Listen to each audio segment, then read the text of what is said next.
Thank you. You may take your seats.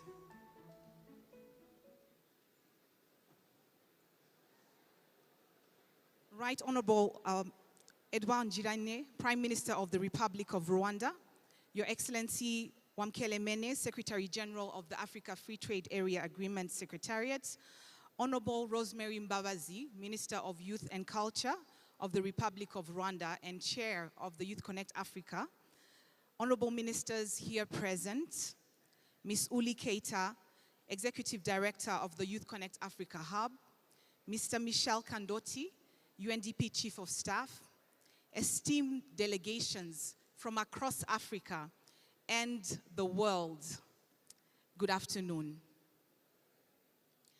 I am honored to be your MC this afternoon at the conclusion of what has been an exhilarating convening of partners, leaders, policymakers, and young people of Africa.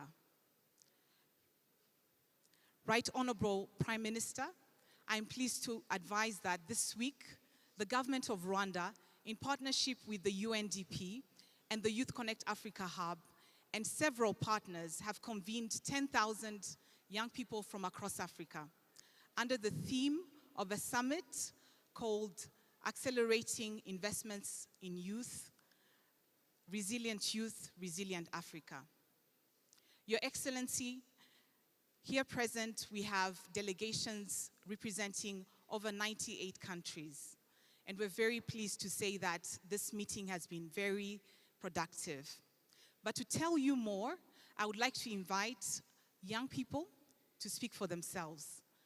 Allow me to receive our very own Ms. Alodi Iradukunda, who is going to present a position paper that young people who convened this week would like to present to leaders of the world at the next COP27. Ms. Alodi, you're welcome.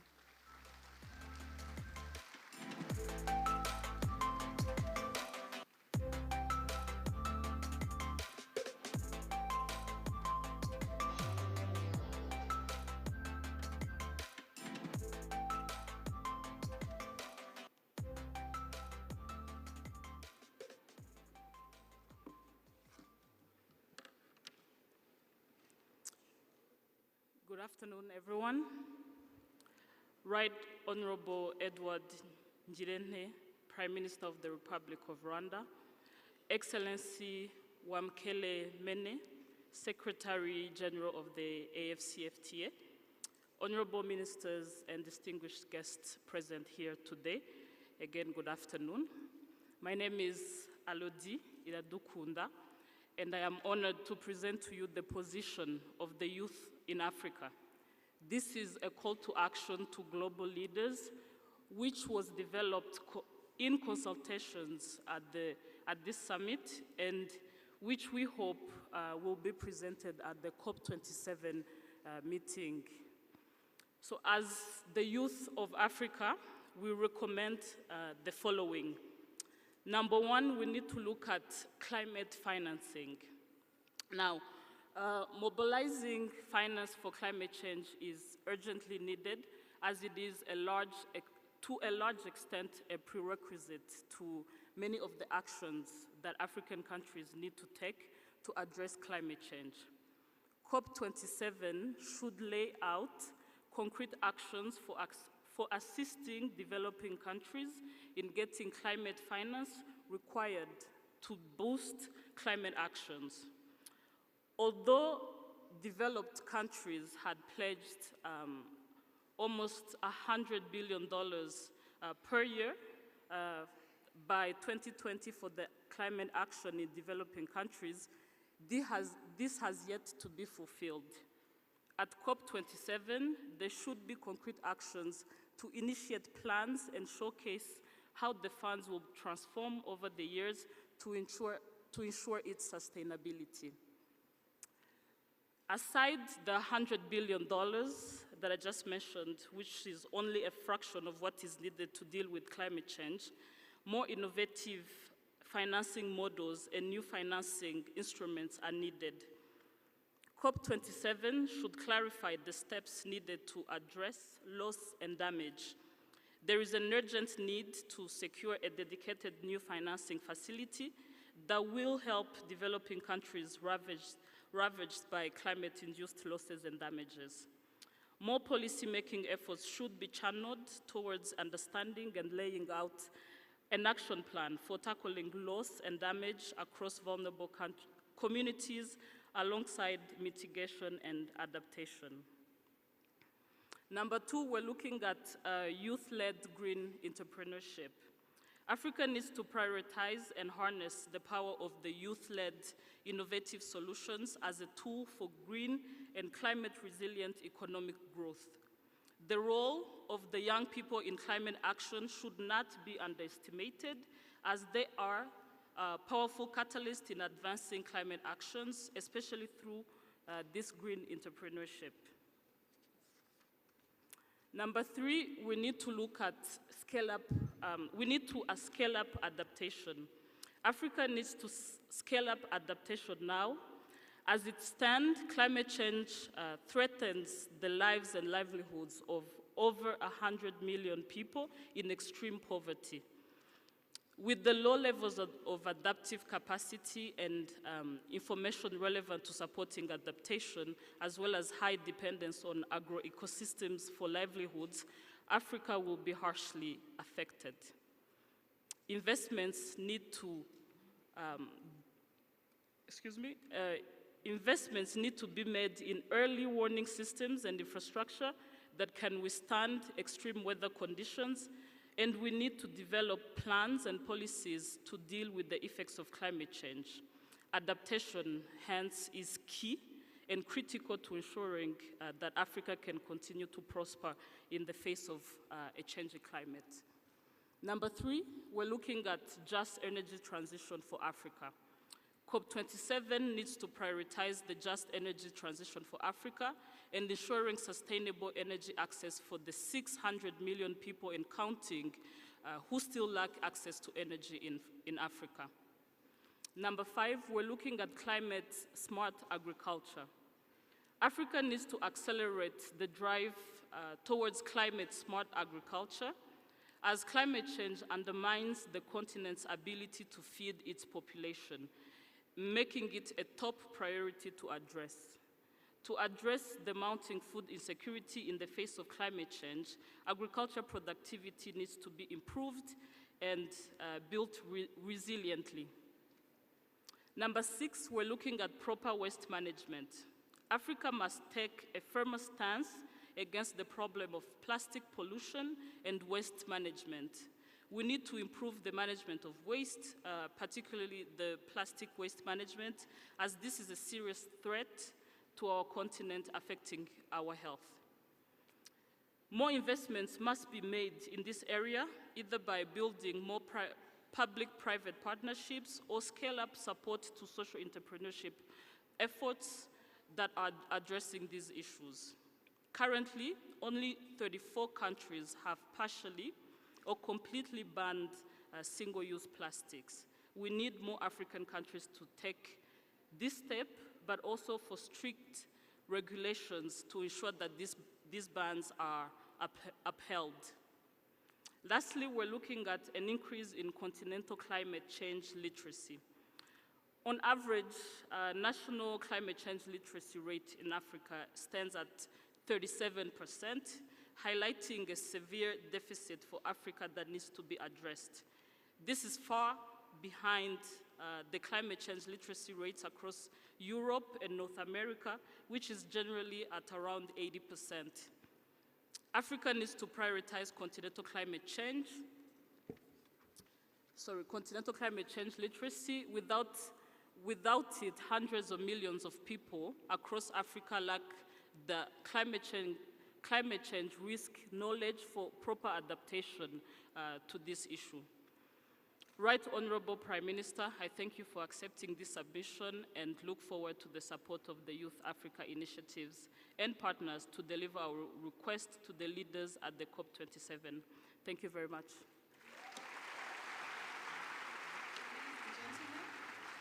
Big round of applause to Miss Alodi Iradukunda as she gives the floor. Right Honorable Prime Minister, I would like now to invite Ms. Juvenile Ngum from Cameroon, who will talk about her journey as a young entrepreneur and as one person who has benefited from the YouthConnekt.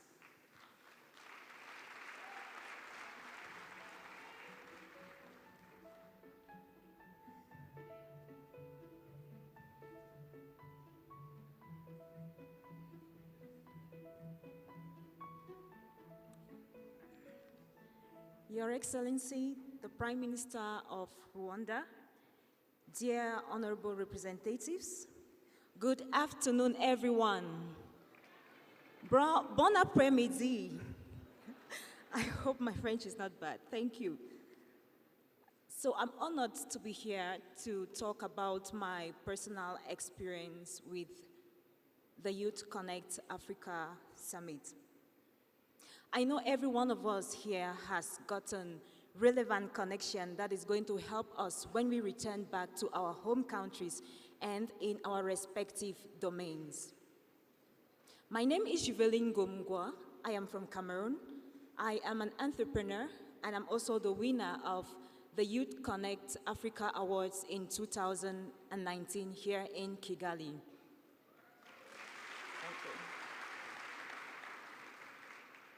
I received $5,000 US through the YouthConnekt Africa Award sponsored by UNDP Rwanda. Thank you very much, UNDP. The YouthConnekt Africa Awards grant helped me to scale my business, and that is what has helped me to be where I am today. I can boast of acquiring a land and recruiting young people, especially young women, 70% in my waste management industry. Thank you very much. I am very happy to be here with 29 other brilliant climate activists. I don't know if they're around the hall. Thank you very much. And I'm incredibly excited to say that through relevant connections from the YouthConnekt Africa Summit, I have been selected to represent Africa and to be a speaker at COP27 in Egypt. Thank you to the organizers of the YouthConnekt Africa Summit.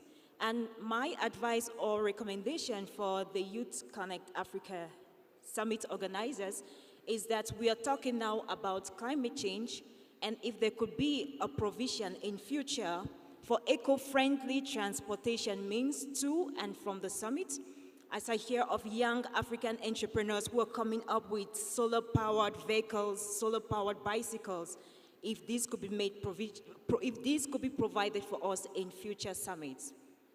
Last but not the least, the world needs more people who would value circularity and sustainability above everything else. I believe that it is possible to organize a YouthConnekt Africa Summit where there is no food waste. The food that we have left in our plates here at the YouthConnekt Africa Summit has ended up in the trash cans, and this food could be used to feed thousands of hungry and homeless people. And of course, food waste leads to global warming and climate disaster. Every problem begins with a climate change issue. That is why transforming our strategies and changing our behaviors to protect the planet and to help vulnerable people is the only way we all have to make Africa and the world a better place. Thank you very much.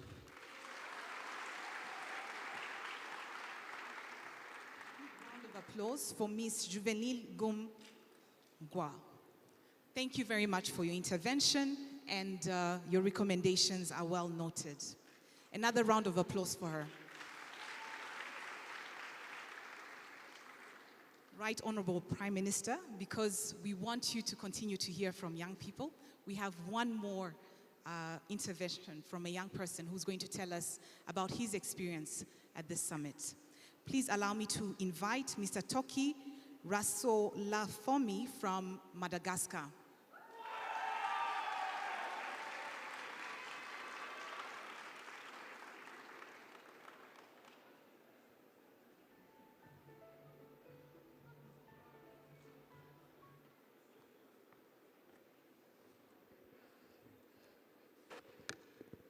Good afternoon, every people. Right Honorable Prime Minister of the Republic of Rwanda, Honorable Minister, friends and young people, my name is Toke from Madagascar. I am a youth delegate from Madagascar.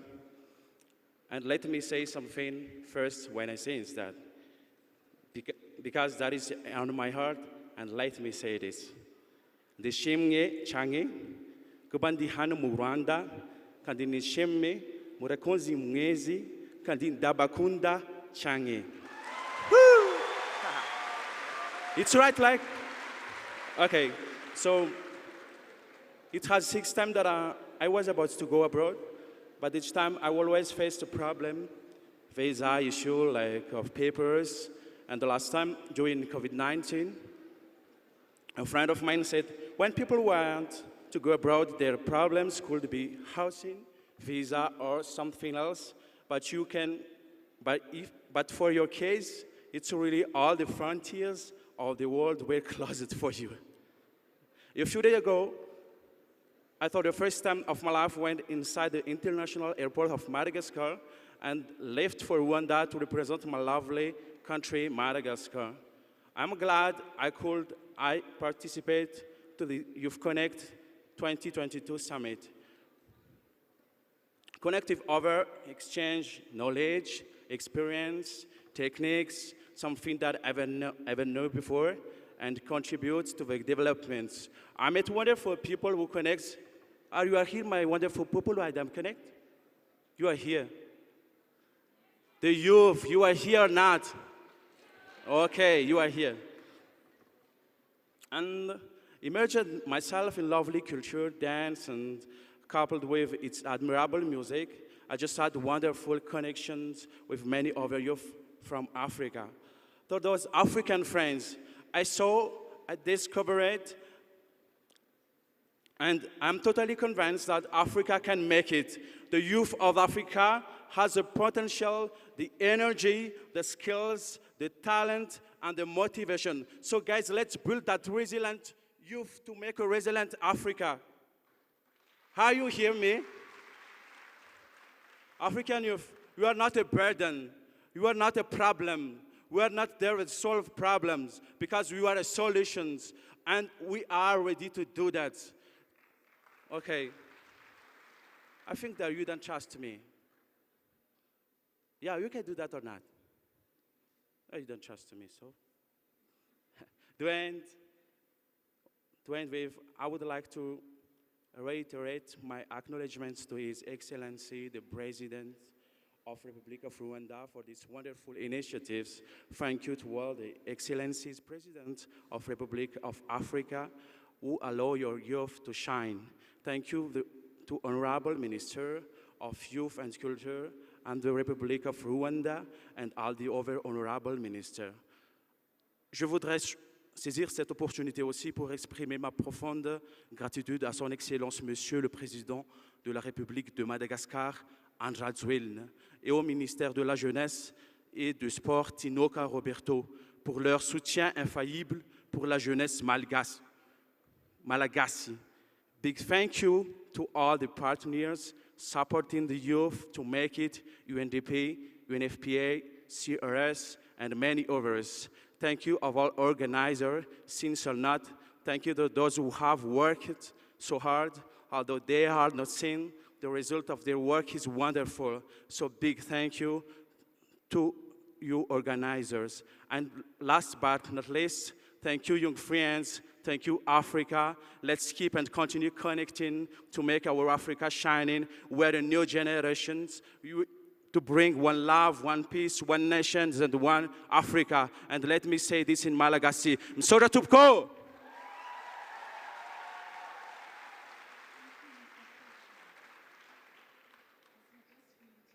I'll say thank you to all our leaders and all our partners who are empowering young people. Now, Right Honorable Prime Minister, it's my distinct pleasure to invite our next speaker, Ms. Uli Keita, who has been driving the growth of this initiative. Please help me welcome Ms. Uli Keita, who is the Executive Director of the YouthConnekt Africa Hub.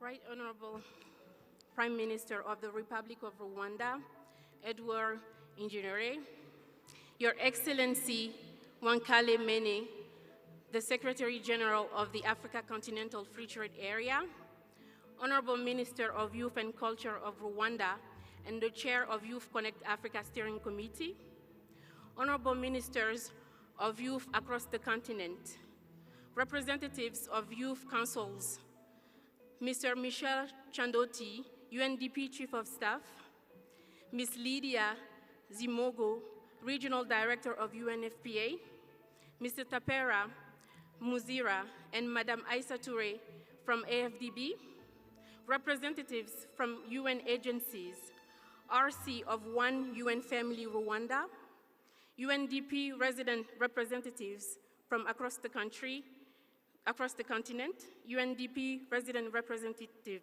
of Rwanda, esteemed partners, our resilient young people here present with us and joining us virtually, dear participants, all protocol duly observed, a very good afternoon to all of you. Today, as we close this 3-day YouthConnekt Africa Summit, which has held important conversations on the subject of youth empowerment, I would like to start by recognizing His Excellency Paul Kagame, the President of the Republic of Rwanda, for hosting us. You can applaud. For hosting us and being a great champion for the development of youth in Africa. His incredible support to the YouthConnekt Africa from the beginning is what continues to drive this Pan-African initiative.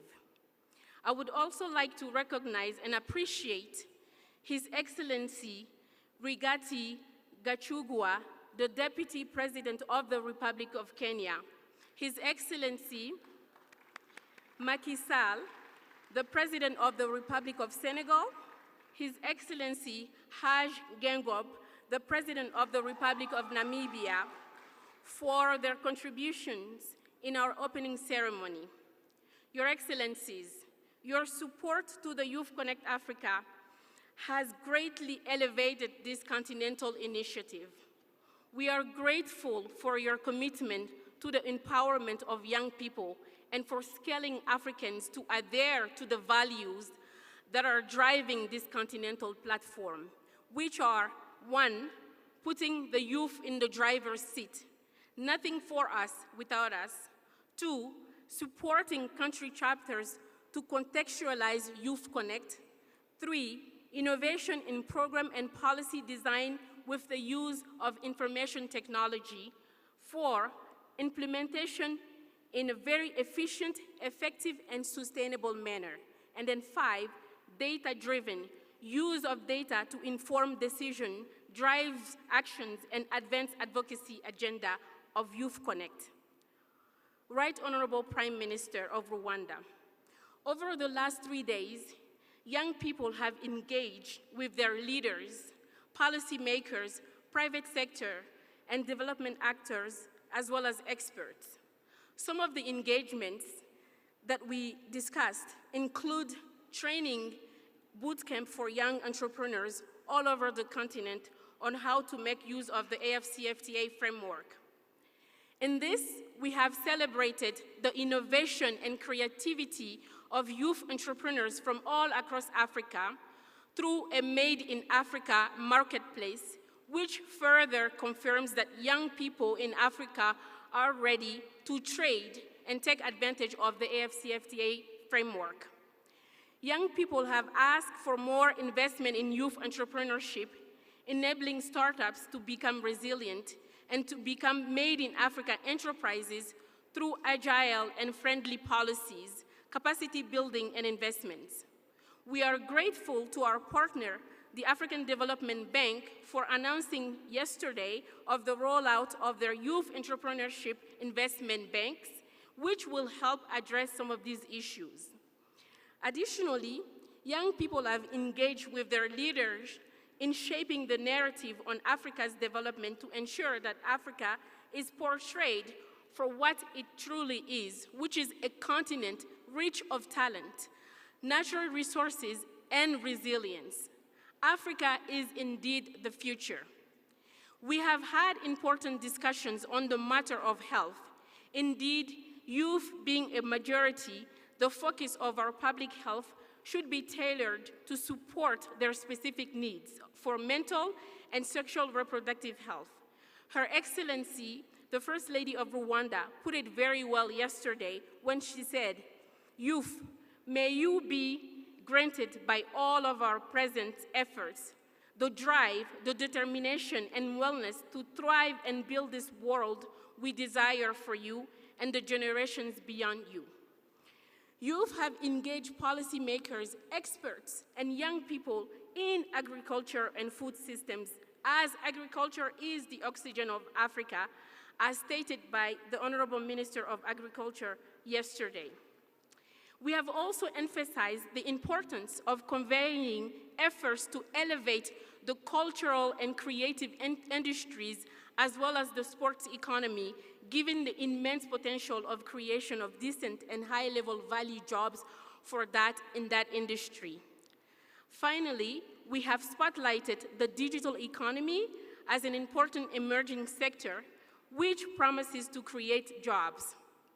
Your Excellencies, this 5th edition of the YouthConnekt Africa Summit, with the theme Accelerating Investment in Youth, Resilient Africa, brought together over 10,000 youth leaders, policymakers, personalities, artists, and sports legends in Kigali. We could not have achieved this without our esteemed partners. We are very happy to report that the Republic of Kenya will be hosting the 2023 YouthConnekt Summit next year.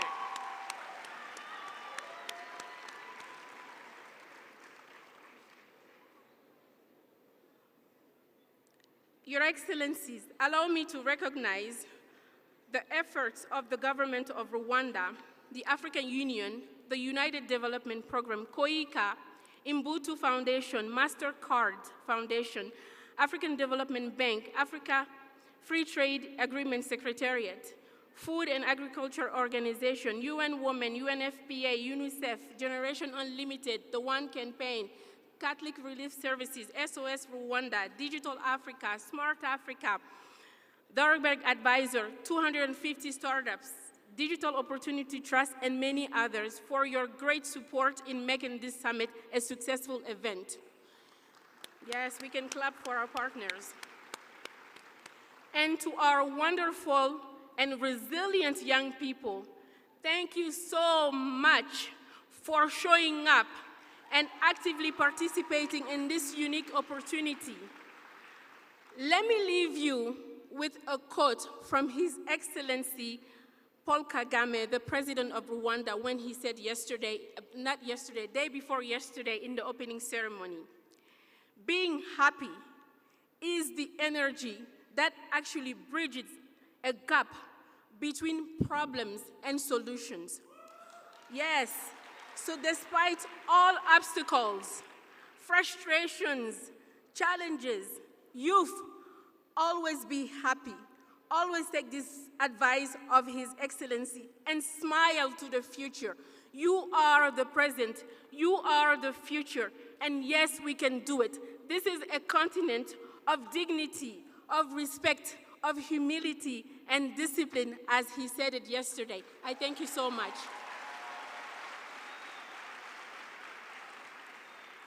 Thank you, and that was Miss Uli Keita, the Executive Director of the YouthConnekt Africa Hub.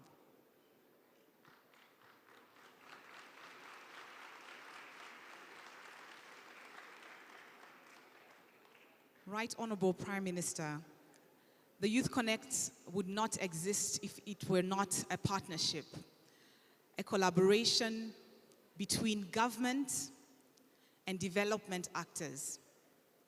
One of the key partners that has enabled YouthConnekt to journey with young people to empower thousands and thousands across Africa is the United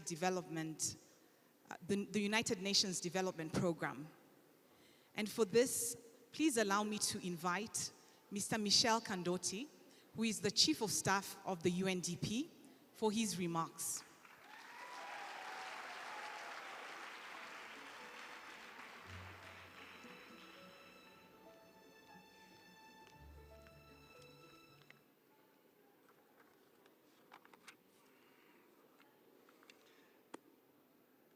Excellencies, Honorable Prime Minister, Minister, colleagues from the UN, Resident Coordinator, and the partners of this initiative.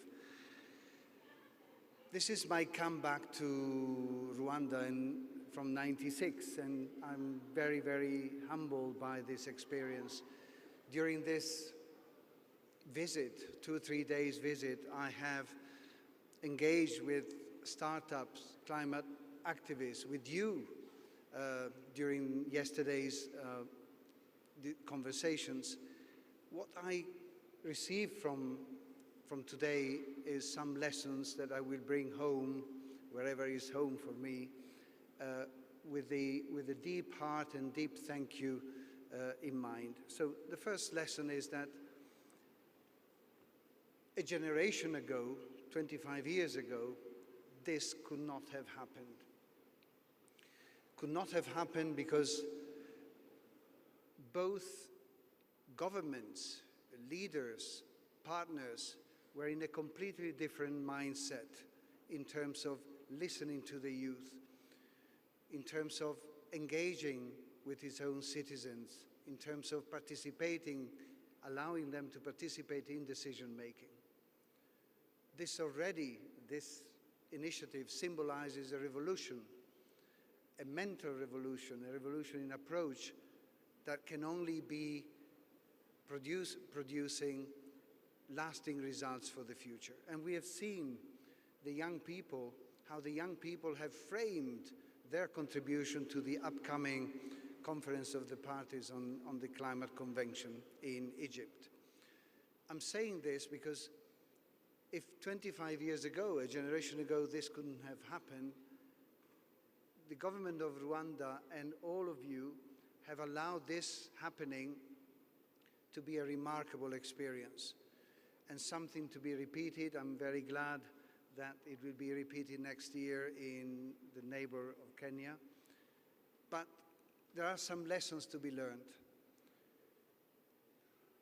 A generation ago, what could have happened is government would have given you some solutions. Public sector would have dispensed some, honest and credible options for you to take. What we have seen here, we have seen a reversal of that dynamics. You have framed your own agenda. You have shared with us your own experiences, your own risk-taking, your own eagerness to make a difference in the world. And you have people, old people like me, but younger people like your leaders, that suddenly have learned to listen to you to make a difference in history. I think this should not be taken for granted if we want to make a difference in the future. So where do we take it from here? First of all, your message has been very clear, loud and clear. We cannot continue framing the future of humanity, your future, with the agendas of the past, with the priorities of the past. Your voice has been clear in offering solutions to invent circular economy solutions. Your voice has been very clear in providing solutions and pragmatic solutions to address the key drivers for climate change.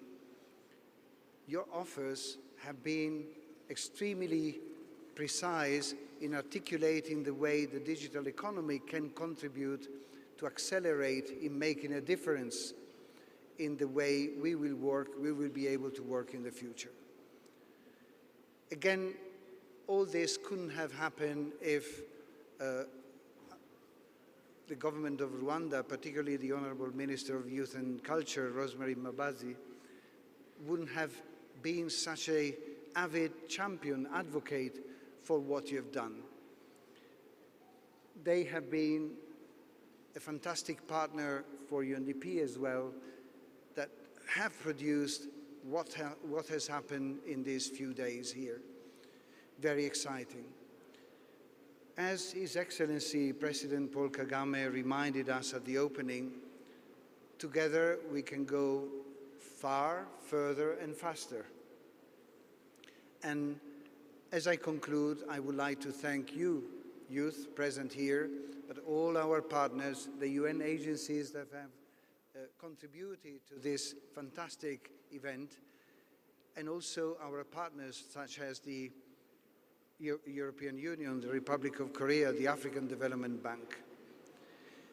Rwanda and Africa, as you have seen, as you have witnessed in these days, are on the move.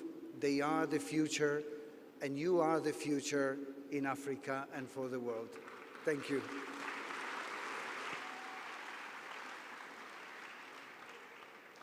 Thank you very much, Mr. Michel Kandoti, UNDP Chief of Staff. And thank you to the partners across the room who represent the great efforts that you're mobilizing every year to ensure that we are empowering young people. Right Honorable Prime Minister, in 1963, 32 heads of states came together to decide on what we have seen emerging as the African Union. They decided that Africa had to unite and join efforts. But after all of that, one of the greatest achievements helping us realize that united Africa has been the Africa Free Trade Agreement, which allows us to trade together as Africa. Your Excellencies, it's my pleasure to invite to the stage His Excellency Wamkele Mene, who is the Secretary General of the AFCFTA, to share with us what this means to the youth of Africa.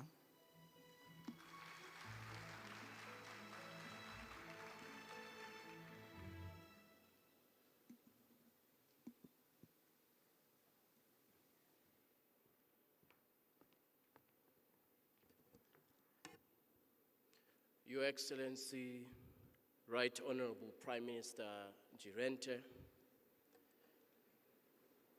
the Minister for Youth, Honorable Mbabazi, Honorable Ministers that are here for this summit, Executive Director of YouthConnekt Africa Hub, the leadership of UNDP, and as well, of course, yourselves, the young lions of the African continent who are here gathered in numbers.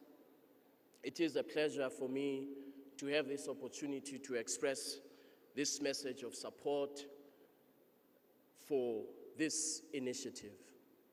I want to start by joining the Executive Director in appreciating the efforts of President Kagame and his government, ensuring that we create a platform for young people to make expression of their views in the development of our continent. As the program director said, in May 1963, our heads of states and government, the founding mothers and fathers of the African Union, resolved to fight colonialism, resolved to ensure that the African continent must be integrated.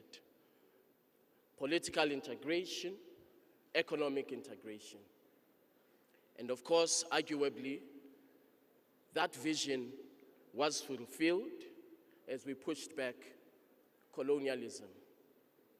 With the defeat of apartheid in South Africa, that vision was completed. The vision that has evaded us is economic emancipation of our continent, particularly with young people at the center of benefits that will arise from economic emancipation of this continent. The African Continental Free Trade Area presents all of us a very unique opportunity to push back poverty, to advance industrialization, to create opportunities for young people here in Africa so that young people stop dying and being buried deep in the oceans of the Mediterranean as they seek better. 1.3 billion people with a combined GDP of 3.4 trillion United States dollars. That is the potential that the African continent has. And in the wisdom of our heads of states and government, the AFCFTA is probably, as we speak, the main tool that will ensure that that vision of 1963 in May, a vision of economic emancipation of our continent, that vision is indeed fulfilled. Trade agreements are not about the past. Trade agreements are about the future. That is why you as young people must ensure that your voice is heard as we continue to negotiate and implement the AFCFTA. Your voice must be heard to ensure that we implement the AFCFTA in a manner that is responsive to your needs as the future of the African continent. By the turn of this century, 1 in 4 people will be African. We all know that Africa has a great asset in young people, which we refer to as a youth dividend. That is exactly why you have to take charge and ensure that the AFCFTA creates opportunities for the future. Small, medium enterprises that you lead, your entrepreneurial skills must find expression in the AFCFTA. You must be able to trade in Rwanda with somebody in Senegal. You must be able to trade with somebody in Malawi, in Egypt, in Morocco, across the African continent. This is what the AFCFTA is about. It is about creating opportunities for young people, creating opportunities for small, medium enterprises, ensuring that young people who are at the cutting edge of innovation and technological advancements, that they see opportunities that are created by the AFCFTA. And so I'm most grateful for the opportunity to partner with you to make sure that beyond the aspirations that we express, which are good, that young people must be involved, that we actually codify these aspirations into legally binding obligations so that our governments can continue to create opportunities for young people. That is why we're negotiating now at the direction of the Assembly of Heads of States and Government.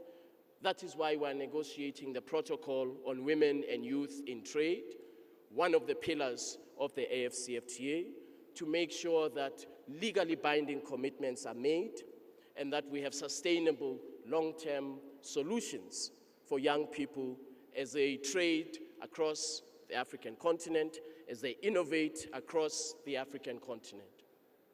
Last month, we hosted a very successful conference with Her Excellency Mama Samia Suluhu Hassan in Tanzania, in Dar es Salaam, where young people were telling us the barriers that they experience in accessing markets across regions, the challenges, and more importantly, young people had the opportunity to offer solutions about how trade can be inclusive and how trade can ensure that they too see the benefits. And so let me leave you with this thought. The AFCFTA is not about governments. It is being negotiated by governments, but it is not governments that trade. It is young entrepreneurs, it is small, medium enterprises that are led by young entrepreneurs and led by women, creating over 450 million jobs in Africa, contributing over 60% to Africa's GDP. These are the drivers of Africa's economy. It is also not large corporations only that should benefit from the AFCFTA. It has to be you, young Africans, the future of this continent. As I said, the AFCFTA trade agreements are not about the past. They are about the future.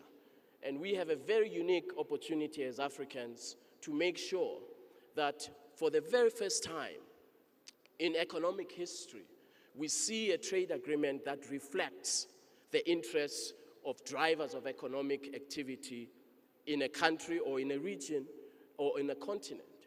And so I once again want to recommit ourselves and myself as Secretary General to work with you to create these opportunities, to make sure that young Africans in this continent, that they stay in this continent, they see opportunities in this continent, and that they don't die in the oceans of the Mediterranean as they seek opportunities. It is our responsibility to make sure that we create, as leaders, to make sure that we create the opportunities here on the African continent. Former President of Burkina Faso, President Thomas Sankara once said, and I quote, "We must dare to invent," and I quote, "We must dare to invent the future now." We must dare to invent the future now. I believe over the last few days, we have had an opportunity to, at the very least, to start inventing the future for the African continent. Thank you very much. Thank you, Your Excellency Wamkele Mene from the Africa Free Trade Area Agreement Secretariat. Now, ladies and gentlemen, we are about to receive our guest of honor. I would like to kindly request that we keep the noise down. Thank you very much. Your Excellencies, esteemed partners, young people of Africa and beyond, the government of Rwanda has been a great partner and champion to the YouthConnekt Africa initiative. And for that reason, Your Excellency, it's a great honor for me to receive your keynote address, Right Honorable Prime Minister of the Republic of Rwanda.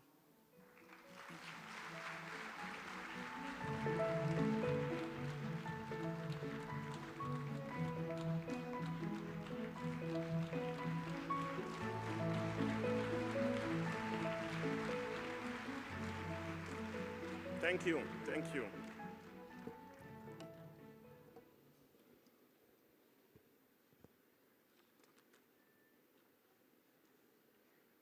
Good afternoon.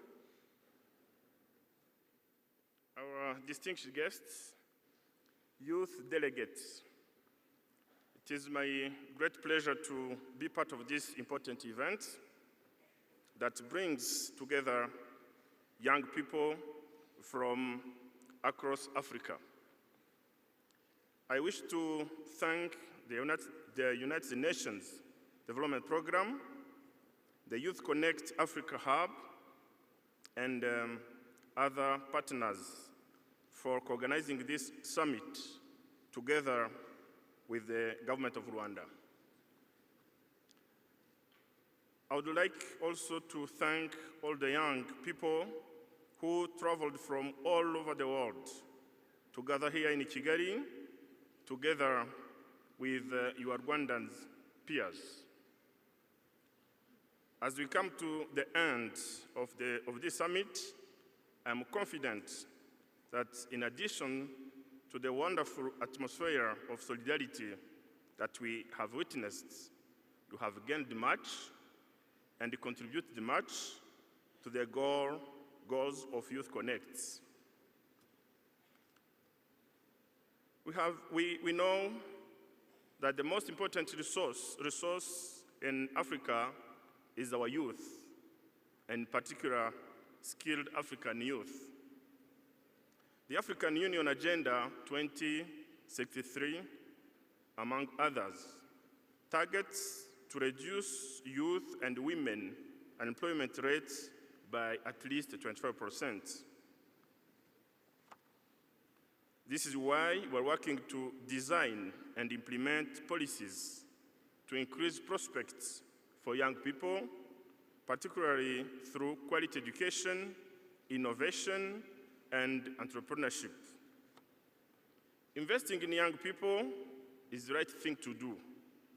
Over the past few years, through YouthConnekt and the other forum, young people have shown that they are keen and ready to build the solutions our countries need. We are taking this seriously and continue to invest in equipping young people with the necessary tools for you to reach your full potential and drive Africa's transformation. For example, we need to do a better job of narrowing the disconnect between existing education and training systems and the skills required by the labor market. At the same time, we encourage the youth to seek out programs that equip you with the skills and the confidence to take advantage of available opportunities and even create more. In Rwanda, we continue to diversify our education system to meet the need for a variety of skills beyond public sector employment, which has traditionally been the biggest employer in Rwanda. We are investing heavily in technical and vocational trainings to meet the growing needs of our transformational sectors, including manufacturing, construction, agriculture, tourism, ICT, among others. Government can do a lot, but we cannot do it all, and we cannot do it alone.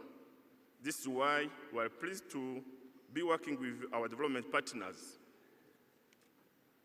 We also want to build more public-private partnerships to help provide young innovators and entrepreneurs with appropriate financing, mentoring, and other support to bring your vision to life. Distinguished young Africans, on behalf of the government of Rwanda, I reiterate our commitment to continue working with our partner states and institutions to support young people to realize their full potential and contribute to a dynamic, united, and prosperous Africa.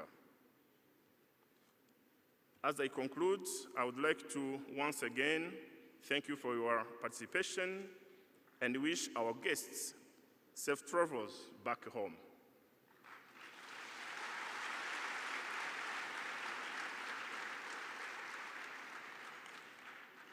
On this note, I am pleased to declare the 5th edition of the YouthConnekt Africa Summit officially closed. Thank you so much.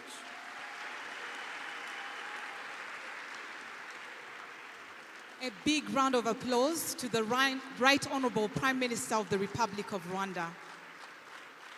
As he is still on the stage, honorable ministers present, I kindly ask you to join our Right Honorable Prime Minister for a photo, along with our guests of honor.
Ladies and gentlemen, I would like to ask you to stay in the room and stay standing because we are going to ask to have one big selfie with our guest of honor.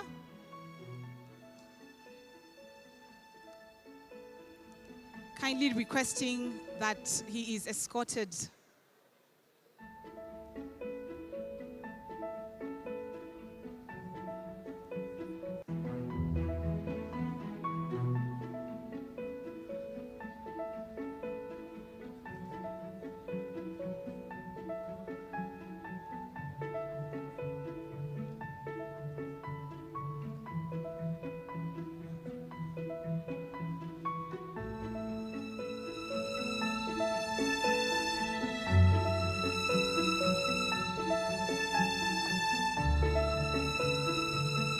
Ladies and gentlemen, I'm asking all the young people to please wait in their seats.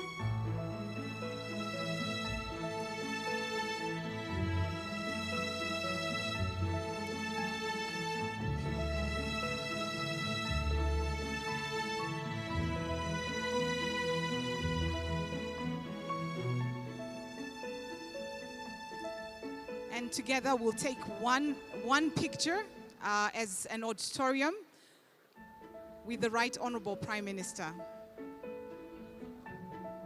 Thank you.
Another round of applause as our guest of honor leaves the room. Thank you very much. Now, a few announcements for all of our delegates. Tomorrow morning from 7 a.m. to 10 a.m., we'll have the car-free day.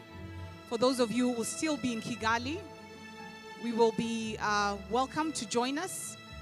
Additionally, please note that we are requesting that the VIPs exit first. Protocol will guide you out, and then delegates, your buses will be in the parking for your exit. Thank you very much, and have a good evening.